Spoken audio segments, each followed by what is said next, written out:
Hello guys, welcome to our channel. Today I am going to show you how to delete email account on iPhone. Okay, so let's get started. Then first of all click on mail app. Then back, tap on settings.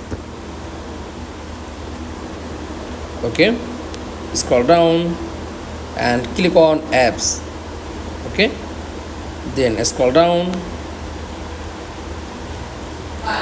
choose on mail, just tap on mail and click on mail accounts.